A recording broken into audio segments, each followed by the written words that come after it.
And she's like, no, that's like the lane assist. Like when you get close to going outside the lane, it vibrates and it keeps you in the lane.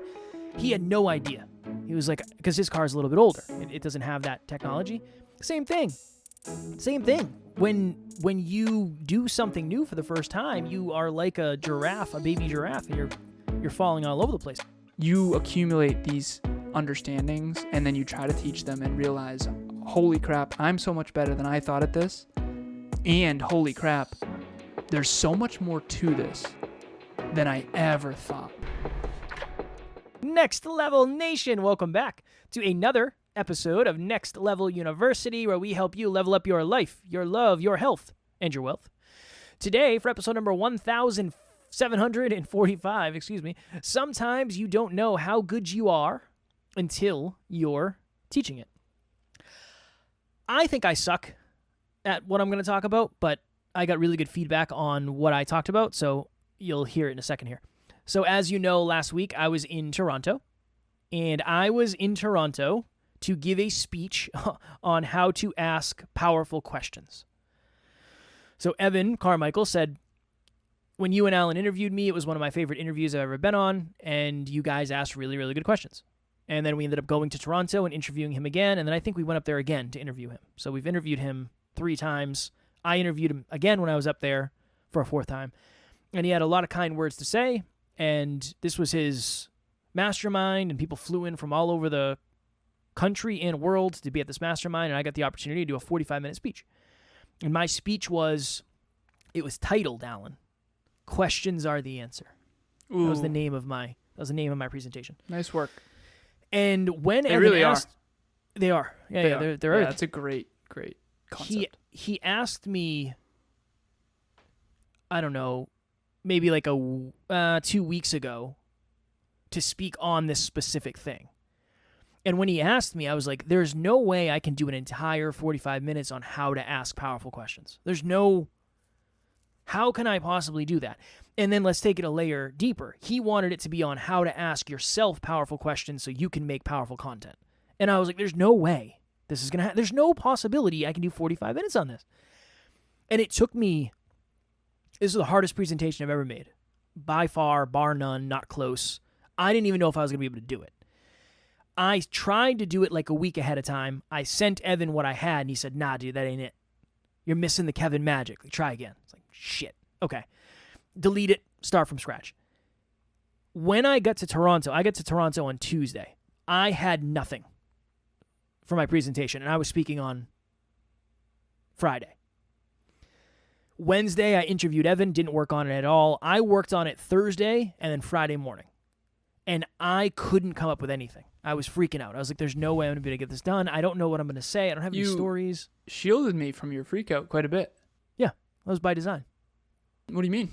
I'd like for you to think that I'm a somewhat capable human who, when I fly the coop, I will not get eaten by an eagle or a hawk. So it was my goal was to like... You didn't. You did I knew that... Man. In the past, would you panic move and call me? 100%. Nice. Yeah. I knew I could figure it out. Hundo P. I knew I could figure it out. So I put together a presentation. Boom, here we go. We go on the day of. After I made it, I was like, I think this is going to be good. Like, we're good.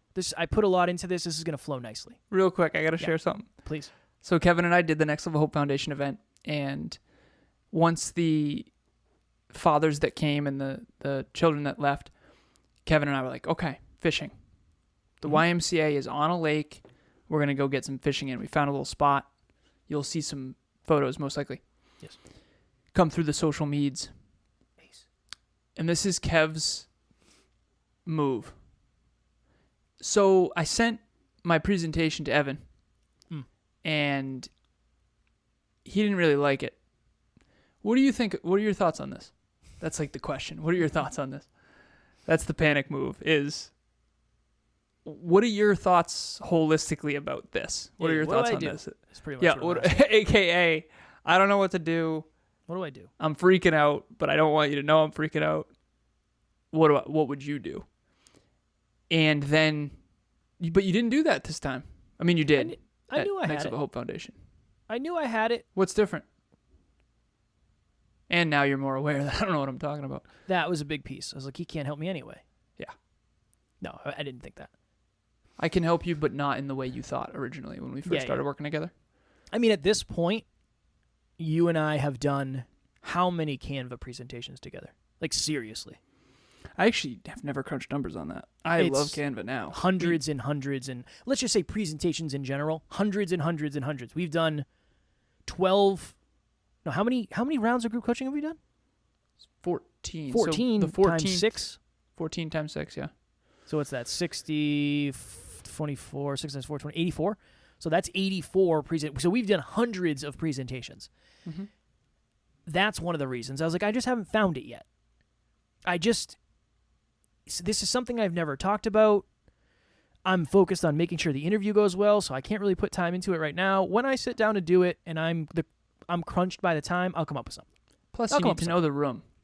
And Most important thing ever is you got to know who is in the room. And I did. I got to go. The first thing I opened with was one of the best pieces of me going on the last day is I feel like I know all of you more like friends than strangers, which is awesome because I feel like I'm talking to a room of people that I know deeply. So that was very important for me. But I got really good feedback. I got great feedback from Evan. I got great feedback from everybody in the room.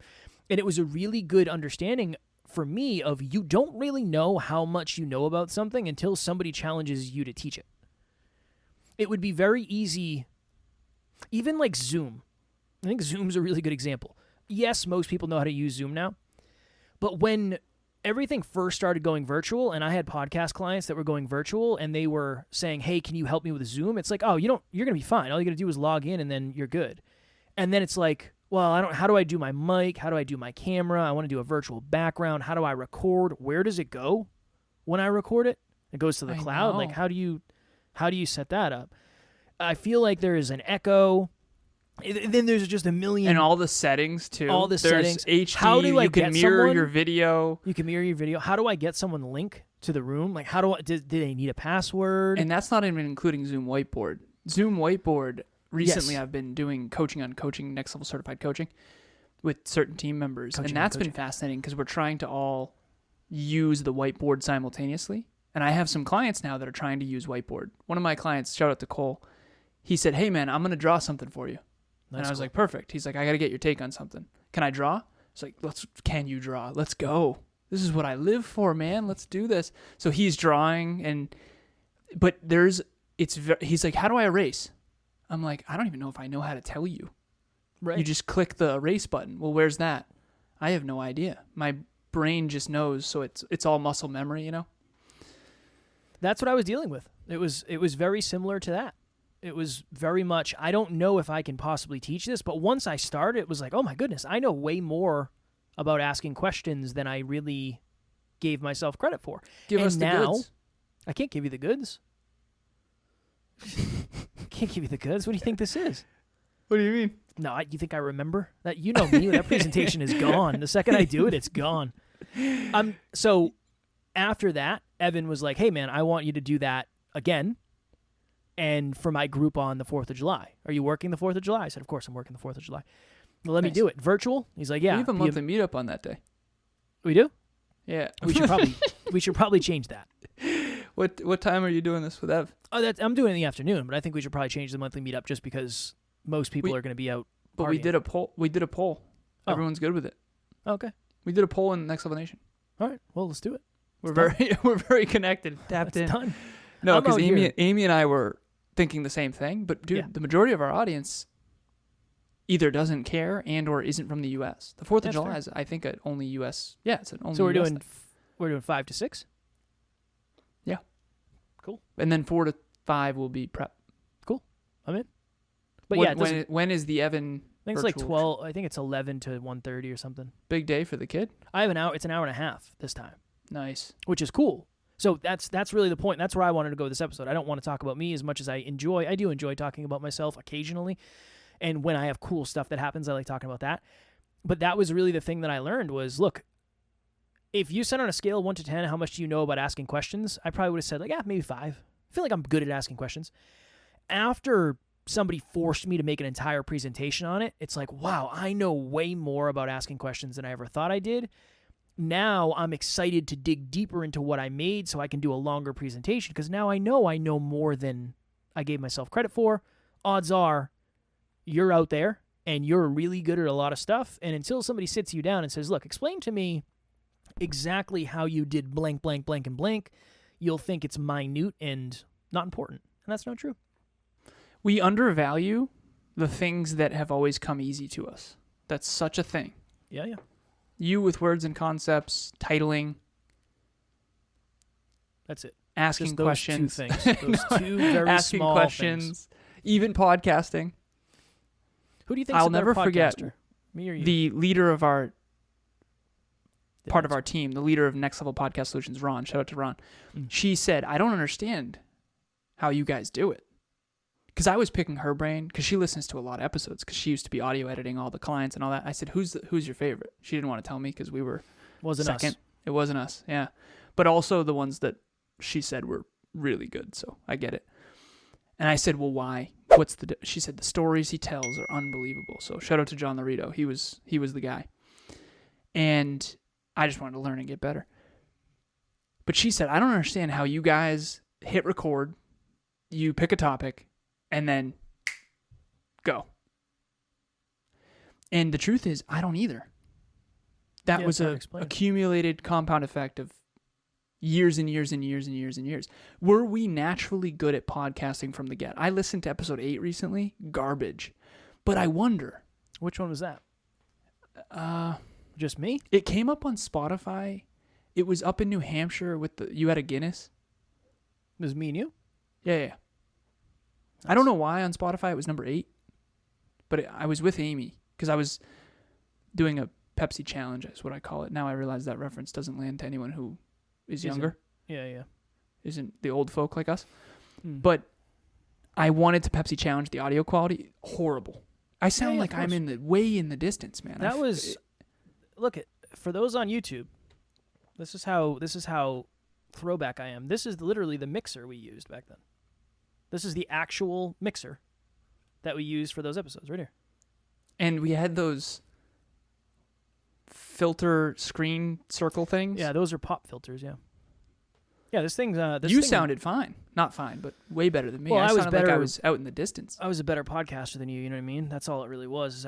When you're mastering the craft like I am and is serious about the craft, you know the distance of the mic and you know kind of that type of stuff. You were just newer than me.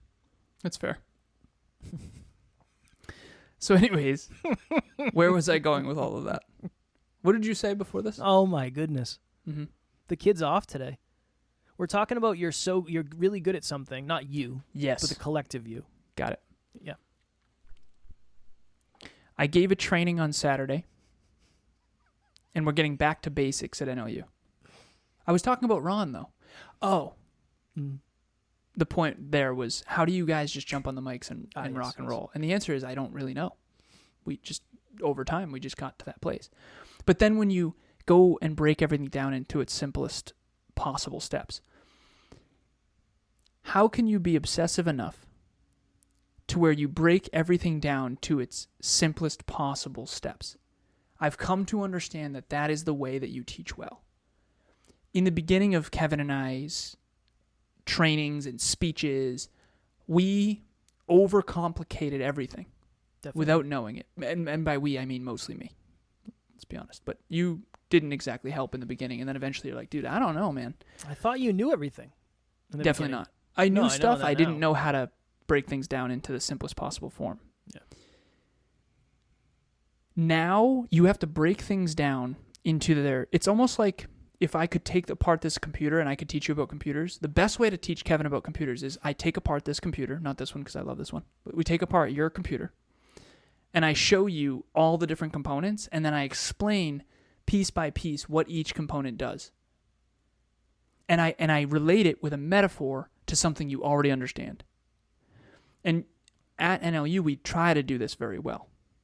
And we do that often. Analogies, metaphors, similes, all that. Okay. So I gave a training on Google Sheets. We're getting back to basics.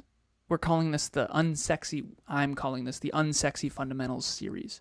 So we've been doing a monthly training for the NLU team every month for 25 months. I think the 25th was on Saturday, which is also wild to think about. That is wild. We've been doing that for 25 months. That's 2 years. Yeah, that is wild. I mean, I can't say I've been to every one because I haven't because I haven't been to most of them lately. But You used to be there every week or every month, and then you got overwhelmed and we canned as much from your calendar as we could. too cool for school. I was literally going through security at that time, I believe, in Toronto.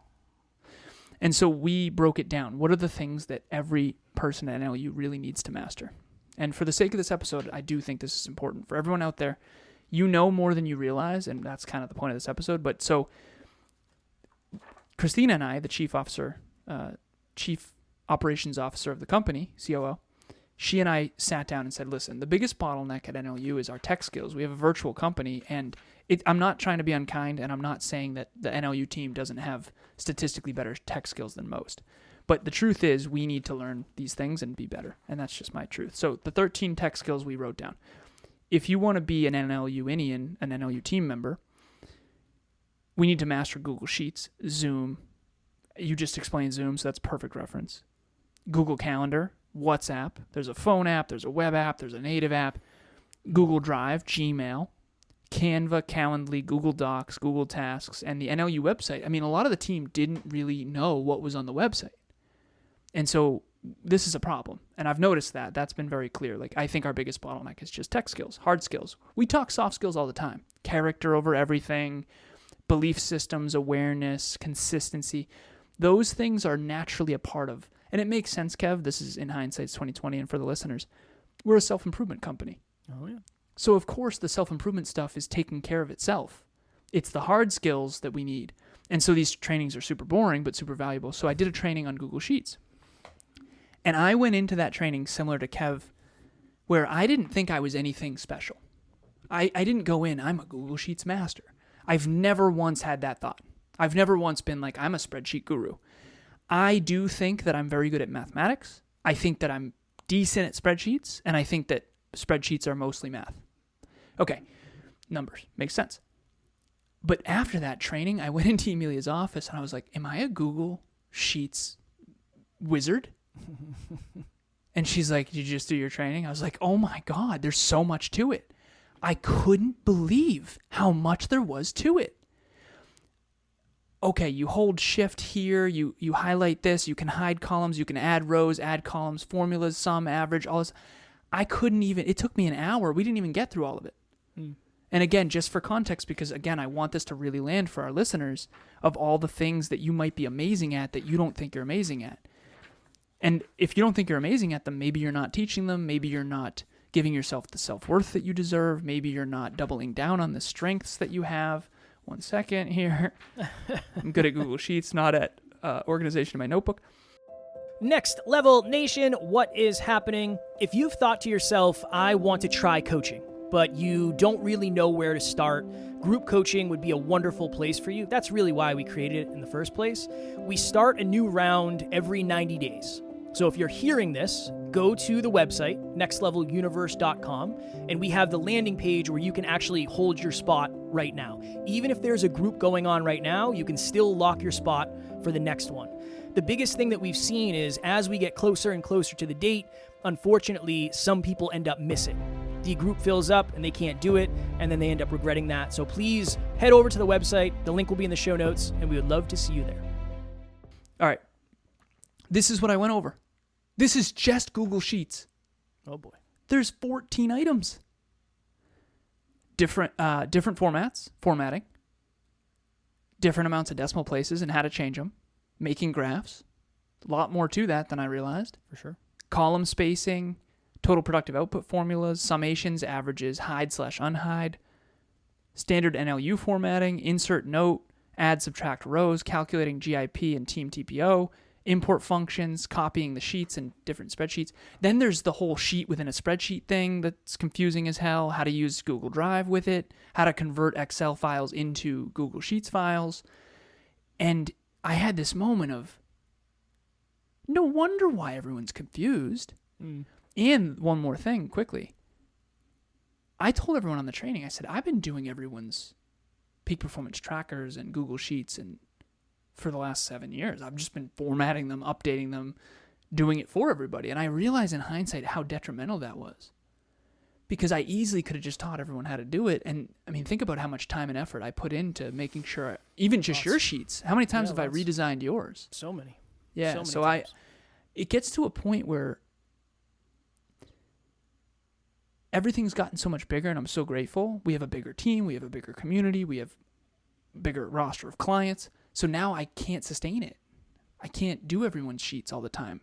Group coaching, 26 people on my one-on-one coaching, plus the whole team, about to have 22 people. I can't sustain this, so now I have to replicate the learning and multiply and scale it. And the only way to do that is to go back to basics. So number one, back to basics is so much more powerful than you realize. Number one, because people need to learn these things. Number two, because you're going to learn how much you actually know. And so that's the point of this episode, is what have you mastered so far beyond the norm that you have no idea and you completely don't think twice about it? Well, that's the hard part, is when you start something, you start with basics, and 7 years down the line, your basics are gone. They're just, you don't even think about it. This is a really good thought. When Tara and I went to Scotland, Pop stayed with the cats. And we took my car to the bus stop to go to the airport, and Pops was using Taryn's car. Taryn has a hybrid. And he's like, how do I start it? Where do I put the key? It's like, oh, no, it's a button. You hit the button. He's like, oh, okay, hit the button. And he was driving down the highway, and he called Taryn, and he said, I think there's something wrong with your tire. It keeps, like, doing this bumping thing. And she's like, no, that's like the lane assist. Like when you get close to going outside the lane, it vibrates and it keeps you in the lane. He had no idea. He was like, because his car is a little bit older. It doesn't have that technology. Same thing. When you do something new for the first time, you are like a giraffe, a baby giraffe, and you're falling all over the place. Every time. Question for you. And don't answer it right away. Give me 5 seconds. Okay? This is for everyone out there listening, because I think many of you will probably know this answer, and you probably won't know why, but I think it's because it was really well connected. What is the mitochondria? And go. You want me to answer? Yes. The powerhouse of the cell. The effing powerhouse of the cell. Everybody knows that, I think. Not everybody, but a lot of people know that. I think it's because it's a really easy thing to remember. No, the powerhouse of the cell, the mitochondria. I don't remember about the sarcoplasm. I don't remember about any of that other I stuff. don't even know if that's it. Cytoplasm. That's a thing. Sarcoplasm is one too, I think. No. Sarcoplasm is the more sarcastic cytoplasm. That's what I'm saying. Yeah, it's got a little bit of comedy in it. You know any other ones? The nucleus. Oh, that's everybody knows that one. Everybody knows that. No, if you asked me that, I probably What would about the... Hold on. One of my clients called me out on a biology. Apparently, I said something about enzymes that was wrong. You like the enzyme. Big fan. It's a catalyst. Maybe that was it. Yeah, she said something about... we can't get into it. No big deal. Shout out to whoever that person is. I respect that person a lot for calling Same. me about 100%. She's very bright. Yeah, big fan. And she did it very tastefully, too. I said, listen, I'm trying to make things land that are important. If I said it wrong, that's on me. I bet. Well, the powerhouse of the cell. So, for everyone out there, what about you has never changed? What have you gotten good at without even remembering that you're good at it? Because I remember another experience with Emilia. What, you know what was my go-to? What about you never changed? When Alan and I used to have guests, we each had a question that we would ask each guest. Mine was, what do you hope to accomplish before you die? And Alan would say, time elapses, things happen. What about you never changed? And the second he said, what about you never changed, I realized he didn't know where he was. It was funny. It's one of my favorite questions in the world. I haven't heard you ask that in years. Reading a book in book club called Same as Ever. I must ask that question 10 times in that hour. Because that book is about what never changes. Great book. Great book. I voted for that, so I'm glad it won. Nice. Yeah, it's been good. Extraordinary. As a matter of fact, I recommended that to one of my clients recently. She just reached out and said, I understand why you recommended this book. This is game changer. I said, yep. Unbelievable. What was I saying before that? You were talking about Emilia. When I first taught Emilia how to play basketball, it was the first time she'd ever learned how to play basketball. I had no idea how much I understood because I played basketball when I was a kid. I played in middle school. We actually won the championship. And in middle school? Yeah. You're taking us back. Yeah, I was one of the top 3 players. You remember?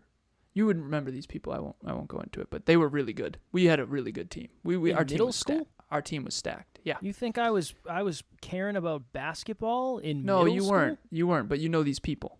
Ryan Hippert was on my team. I was out hustling the streets on my bike, man. No, you Riding weren't. You were around. playing baseball, Little League. Not in middle school.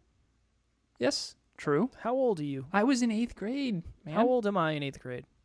13 years old? 13 years old. I was the last year of Little League. Farm League, right? Or whatever? No, Farm League's when you're 8, 9, and 10. Whatever, man.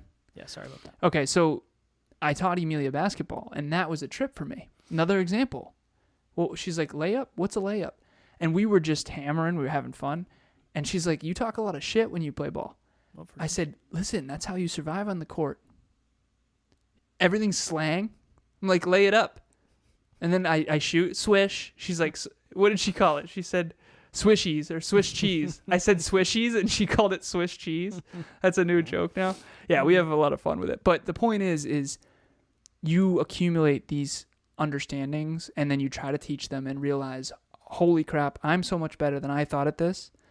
And holy crap, there's so much more to this than I ever thought, because years accumulate. I mean, I had been playing basketball since I was a little kid. So she didn't know a thing, and I'm sitting there just saying all these slang terms that she has no reference to whatsoever. Make it, take it. She's like, what? You know, you make it, you take, you got to do a layup. She's layup, get the rebound. She's thinking relationships, right? So it's fun. But for the listeners, what are you awesome at that you might not be realizing? Last thing before we go. I think this is a weird thing about me. Do you ever think about how many different vehicles you have driven in your lifetime? Have you ever thought about that once? No. How many do you think it would be if you had to guess?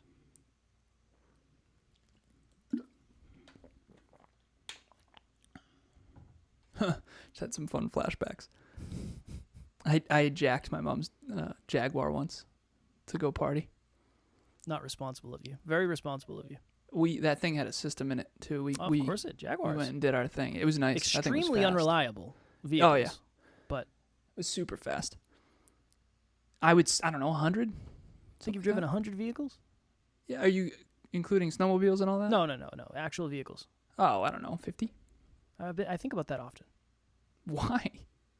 Because I think that's one of the reasons I'm a good driver. No, you're good. I've probably driven, I've at least 100 vehicles, minimum. Yeah. And it makes me, because every time I get into a new car, like I rented a car in Toronto, and it was like, oh yeah, cool, I'm good, off to the races, let me adjust my mirrors, bing, we're good. But I did that when I worked at my old company. We had like 7 different vans. I mean, how many cars have I had in my day? Every partner I've ever dated, I've driven their car. I drove your car. The Sub? The old Sub. I drove the Sub. Yeah, I don't know. I think about that. You had a point when you mentioned... I have so many points. So many. Hello, man. Hold on. You had a point earlier. It had to do with Taryn, I think? No. Her car? No. Yeah, you already made that point. Where are you? I'm having trouble. You've been getting I got an 82 yesterday. I am 82. overwhelmed a little bit. We got deep in the metrics earlier. I'm definitely overwhelmed.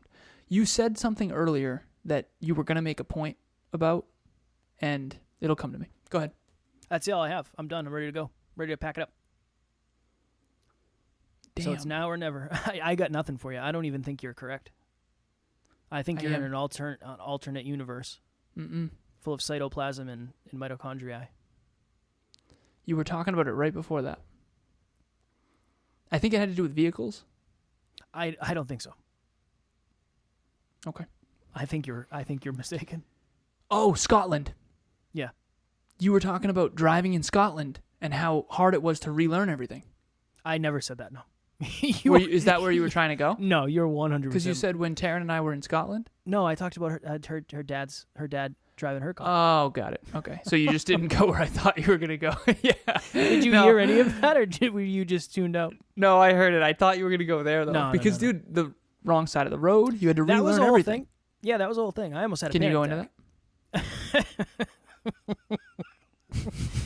When we went to Scotland, however long ago, it feels like a year ago, but it also feels like last week, we rented a car because we were going to do a lot of driving, and the wheel is on the opposite side of the car, and you drive on the opposite side of the road. And when we left the airport, I was like, babe, I don't know if I can do this.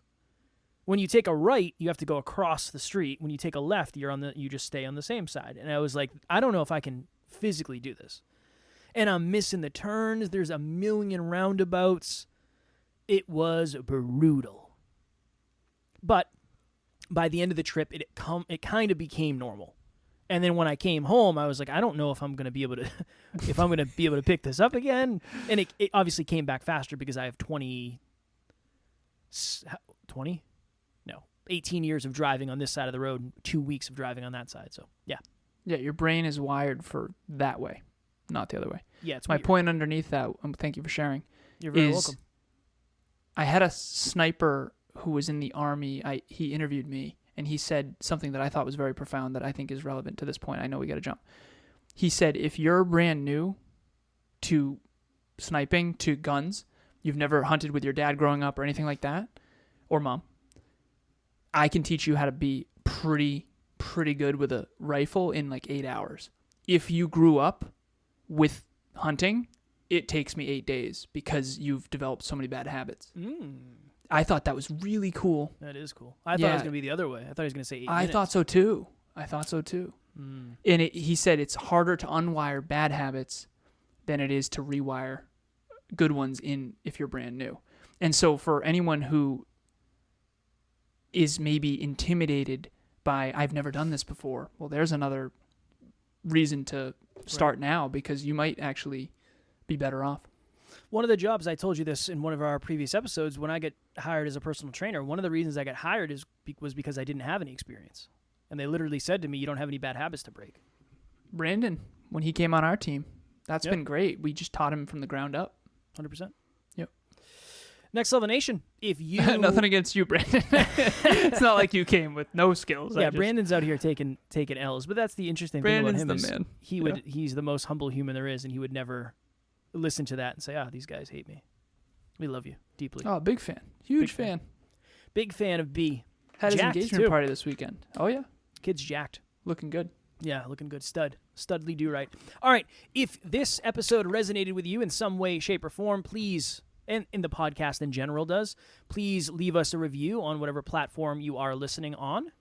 Doesn't matter if it's Apple or Spotify or wherever it is, we'll see it, and we appreciate it very much. And if you are not yet subscribed, please subscribe so you never miss an episode of NLU. You can get a little bit better every single day. That is the goal. That is what we are aiming for. So whether it's on Apple Podcasts, Spotify, you can subscribe there, or on YouTube as well. We appreciate it all very, very much. As always, we love you. We appreciate you. Grateful for each and every one of you. And at NLU, we don't have fans. We have family. We will talk to you all tomorrow. Recognize your value. Next Level Nation.